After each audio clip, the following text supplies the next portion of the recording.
Bueno, pues Muchas gracias, señor entiende... Legarza. Por el Grupo Parlamentario Euskal Herria Bildu tiene la palabra el señor Iñárritu García por un tiempo también de 7 minutos. Arratsaldeon, Mahaiburu. Buenas tardes, señora presidenta, señoras, señores. Hoy estamos ante una iniciativa que yo diría que será de las más importantes que se va a debatir en esta legislatura y quizás, siendo un poco atrevido, diría que de los próximos años y quizás de la próxima década. Ahora bien, todo lo que se ha dicho esta tarde ya se había dicho antes. No hay ni una idea, ni una propuesta, ni un razonamiento nuevo. Es todo un déjà vu. Podríamos incluso habernos ahorrado esta sesión de debate. Y miren, en Euskal Herria Bildu, como ya hemos venido diciendo, creemos que esta ley es un paso importante, es un paso en positivo, una medida necesaria y justa y que vuelve a traer a la política lo que nunca debió salir de ella. EH Bildu, uste dugu, garrantzitsua EH Bildu, pensamos que es importante y que es una medida muy audaz para hacer que algo vuelva a la política, algo que nunca debió salir de la política, para que esta cuestión regrese al ámbito de la política. Es una medida audaz y positiva y por eso la aplaudimos. Además, por a poco, hablamos de la sociedad catalana que apoya esta medida y es un motivo más para dar nuestro apoyo. Además, lo que abarca el núcleo de esta medida es precisamente abordar la solución de un conflicto político para hablar acerca del derecho a decidir de la ciudadanía, para que el futuro se construya de una forma democrática, para que se pueda construir de una forma democrática. Es todo un... La verdad que es increíble la cantidad de pocos mecanismos que sí tiene la población para decidir sobre la política, ¿sabes? Es una cosa tremenda. Los tipos que corren y la capacidad, digamos, técnica que existe ya hoy de poder, digamos, ejecutar mecanismos de decisión que, digamos, den más soberanía a la gente y no a toda esta panda de gente, pero bueno.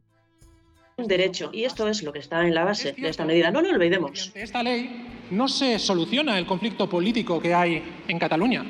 Lo que se hace es se desembarra y se facilita que mediante el diálogo, la negociación y el acuerdo se pueda llegar a resolver el encaje o el desencaje de Cataluña en el Estado. A los opuestos, a las personas opuestas per se a la ley, hay que decirles que su postura, como no, es legítima. Ahora bien, creo que deberían trabajarse un poco más los argumentos, porque si bien se ha dicho esta tarde, y hablo del Partido Popular, no haya un partido que más le guste las medidas de gracia. Las han utilizado por activa y por pasiva en sus diferentes gobiernos. Da un repaso esta mañana y he visto que en los últimos 25 años ha habido más de 10.600 personas indultadas en el Estado, que han tenido ese derecho de gracia. Entre ellas, cientos de personas condenadas por corrupción. También por delitos muy graves como de tortura, de terrorismo de Estado, ahí están los GAL, pero también se hablaba de la tarde más triste, también fue el señor Armada, uno de los condenados por el 23F, indultado. Se ha utilizado por activa y por pasiva, y por no hablar de la amnistía fiscal del señor Montoro, más de 31.000 personas amnistiadas. Eso se hacía el arreglo a la igualdad de los españoles, señor Feijóo. Parece que no. Pero mire, técnicamente, además, cuando decía que esto es inconstitucional, ¿por qué? Porque lo digan ustedes. Si hay incluso una sentencia del Tribunal Constitucional del año 86 diciendo que la amnistía técnicamente cabe en la Constitución.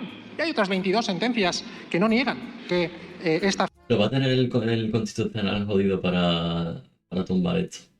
Porque entiendo yo que toda esta gente que está sentada ahí está tirando de todos los hilos, pulsando todos los resortes que puedan pulsar para parar esto. Y el Constitucional yo creo que eso mejor baja y que declaren tan rotundamente que esto es inconstitucional, pues da que entender que van a pelearlo por ahí y existiendo esos precedentes. Y el Constitucional, si quiere ser un organismo medianamente serio, lo va a tener complicado para esto. La figura pueda utilizarse. Además, es que hablamos de una medida excepcional, es cierto, pero que no es ajena al contexto europeo y a la propia historia de España, y se lo han recordado otros portavoces, con la amnistía del 77, que podemos decir que es el comienzo de esa transición. Ustedes la llevan a mito fundacional de la España actual y que con esa amnistía no tuvieron ningún problema. Pero claro, luego cuando les escucho... Claro, porque esa amnistía permitía que la gente que había asesinado a otra gente de aquí en España, los fascistas que fundaron el Alianza Popular, pues se saliesen de Rosita, continuasen con sus poderes fácticos en el Estado, como pasa hasta el día de hoy, básicamente. Argumentos relativos a hacer chanzas de que España es un Estado plurinacional, pero si eso lo decía el señor Bendodo hace poco. Es más, me acaban de enviar un vídeo en el que usted mismo defendía que Galicia es una nación sin Estado en el 2014, señor Feijóo. Ah, ya no lo es. Bueno, se ha cambiado de opinión, está bien, será lo más novedoso del día. Y luego hablan del control judicial. Control judicial, señor Feijóo, teniendo como tiene el Consejo General del Poder Judicial 5 años después, como lo tienen, hombre, un poco osado, Sí, me parece. es que Pero eso. miren, tampoco nos engañemos, ustedes no van contra esta ley de amnistía como fin en sí. El fin es derrocar a un gobierno que no pensaban que iba a constituirse. Es legítimo que lo hagan, pero sean sinceros al menos. Después de esta norma vendrán otras y tendrán el mismo comportamiento. Pero miren, Un momentito para ilustrar esto que nos decía el diputado de Bildu. sobre las personas que puedan tener Nadie puede negarnos nuestra personalidad. Nadie puede negarnos que el pueblo gallego se remonta a la noche de los tiempos. Nadie puede negarnos nuestro idioma, antiguo donde lo haya. Es decir, que durante esos 4 años que estuve en la oposición, a mí se me llamó en Galicia, por parte de los nacionalistas y del Partido Socialista, para firmar el Estatuto de Galicia, la reforma del Estatuto de Galicia. Y de aquellas pues estaba de moda el decir que, bueno, que éramos una nación. Si usted coge la historia de Galicia y la historia de Cataluña, con todos los ejemplos y todos los matices que se puede poner, hombre, yo creo que nosotros, pero usted, en fin, históricamente, lo digo históricamente, creo que tenemos muchos elementos para considerarnos en lo que en la terminología se dice nación sin Estado. dudas de si se debe aplicar o no, yo les pediría que hagan una reflexión, y es ¿para qué han servido todas estas medidas aplicadas contra el independentismo? Ya sea la aplicación más severa y más arbitraria de la norma, ya sea la aplicación del 155, ya sea la brutal represión como la del 1 de octubre, represión policial, o medidas fuera de la legalidad como el espionaje político o la Operación Cataluña. ¿Para qué ha servido? ¿Han servido para algo al Estado español o han denigrado su imagen en el exterior hasta unos límites que a mí eso sí me parecería bochornoso y humillante si me sintiese español? Eso sí me haría daño, señor Feijóo.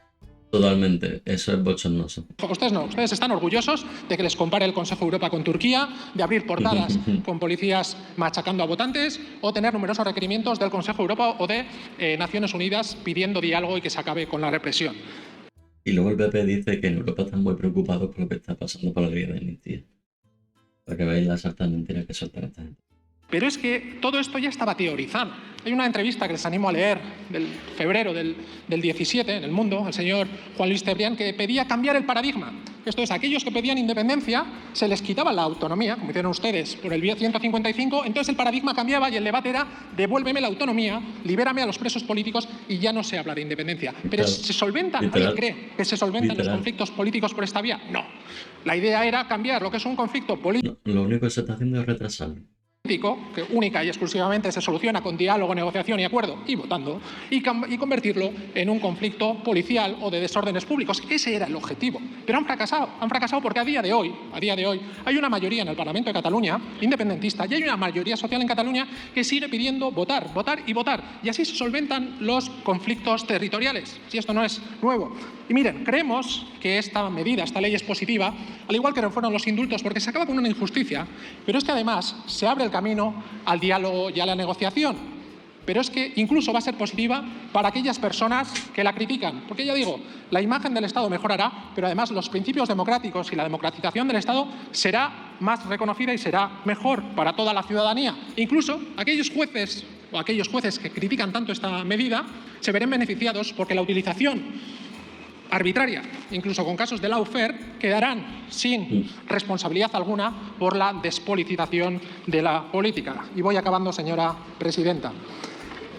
Gaur badakigu, hoy sabemos que se da un paso adelante, pero eso sí, sabemos que habrá obstáculos y dificultades en este camino. Y por ello tenemos que actuar con valentía, con audacia y con imaginación. Todos tendremos que hacerlo, todos y todas. Exentos de obstáculos y de ataques. Y lo hemos visto con ese spoiler que nos ha hecho el magistrado García Castellón. Ahora bien, deberemos ser constructivos, imaginativos, porque los tiempos van a favor, pero habrá obstáculos. Y acabo diciendo que todos los conflictos políticos y meramente políticos se arreglan con el diálogo, la negociación y el acuerdo. Besterik gabe, eskerrik asko, presidente Andrea. Nada más. Muchísimas gracias, señora presidenta. Bueno, pues Muchas gracias. esa ha sido la intervención del diputado de Bildu. Y bueno, pues he hecho mención al lawfare, que ha estado también bastante en boca de unos cuantos en todo este asunto de Cataluña. Y vamos a ver cómo nos define brevemente Bart. El lawfare es el uso del sistema judicial con fines políticos. Se puede utilizar para perseguir a opositores políticos, difamar a personas o instituciones, o incluso para derrocar gobiernos. Es un fenómeno complejo y controvertido, y puede tener un impacto significativo en la política y en la sociedad. En resumen, el lawfare es la judicialización de la política. Bueno, pues para que ustedes sepan, porque es una palabra que está sonando bastante estos últimos días en la política española, pues, si alguien le pilla fuera de juego, pues eso es lo que sí. Así que nada. Muchas gracias por haber visto el vídeo hasta el final. Aquí te dejo una lista de reproducción relacionada con la temática del vídeo y aquí un vídeo que YouTube cree que te puede gustar. También te dejo el botón para suscribirte en caso que quieras hacerlo. Muchas gracias y hasta la próxima.